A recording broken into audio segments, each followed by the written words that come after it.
And I'd be interested to hear from you. What was your transition period between that Eastern philosophy and Stoicism like?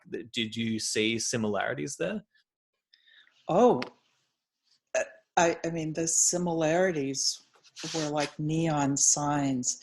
I I don't want to be over reductionist, Mm, but I have I've come to believe that both the Stoics and different expressions of Buddhism and Hinduism and Taoism, Shintoism, they're all exhorting us to pay attention mm, and to make meaning and to find meaning and to see meaning, not in some conclusive way, like, oh, now I get it. Life is da da da. But to dare to care about the current moment that you find yourself in. Anyway, that's been my takeaway. As far as I mean, no disrespect here, but one of the reasons why I moved away from Buddhism in particular is I was tired of sitting meditation. It was so valuable, but I didn't want to sit on my tush all day. I mm, wanted to get out and and move and engage with people.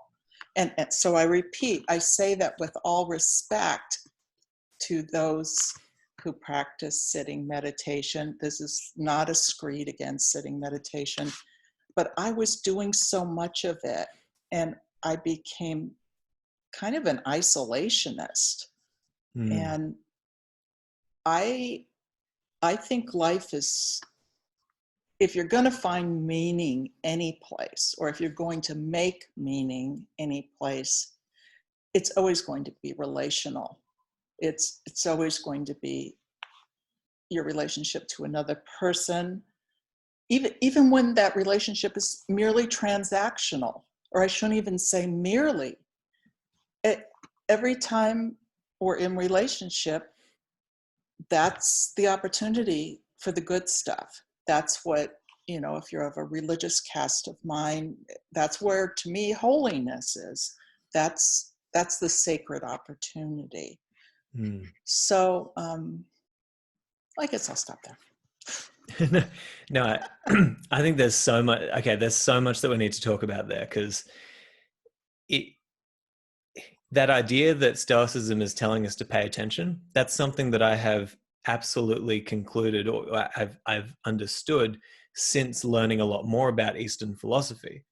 And after listening to enough about it, I was kind of like, wow, this is what Stoicism is trying to do. It's trying the core message.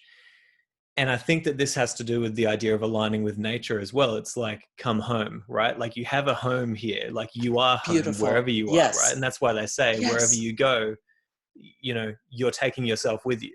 So focus on your true home first, and understand that you are a part of this universe just as much as the rock or the tree or the, anything. Um, and to pay attention to everything. And since I have started seeing Stoicism like that, I can tell you, Sharon, like, it's been unbelievable, the amount of insight, the amount of incredible lessons that I'm learning simply just by paying attention to life, and just by and we can talk about all of this, but to your point on the meditation, I think that something that I've been considering, this is just an idea, and we can talk about this idea of Poe later on as well, which I absolutely love that you shared with me recently. But I've been sitting with this idea uh, around what Alan Watts considers to be the sly man, right? So he taught that in Eastern philosophy, you have the guru, who is somebody who sits and meditates and spends their whole time in deep thought, like very secluded from the world, might go into nature. And I'm going to butcher all of this, but this is my best understanding. And then he said that you have the yogi, who is all focused on discipline. Discipline is the way to enlightenment. And so you focus on the skill and you master the skill. But then he says you have the sly man, who is somebody who recognizes that to seclude yourself from society is not to be human. And to focus all of your energy on discipline is also not to be human, but to simply be, and to simply uh, to have faults, right? Yeah, you're not perfect and you never will be. And as soon as you understand that, then you can release all of your desires to be anything other than what you are, living where you are, right? And I actually think that Stoicism in many ways could be the Western culture version of the sly man, the person who understands that if I have money, excellent. If I don't have it, that's okay. I don't need to desire, but I also don't need to desire not to desire.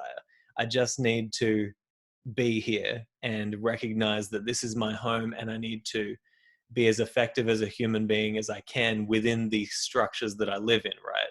Do you think that there's any validity in that sort of, I don't know, picture of Stoicism? All I can say is, amen, brother. I second the motion. Yes, an italicized yes, a bold-faced yes. I can't say that any better than you've just said it. But I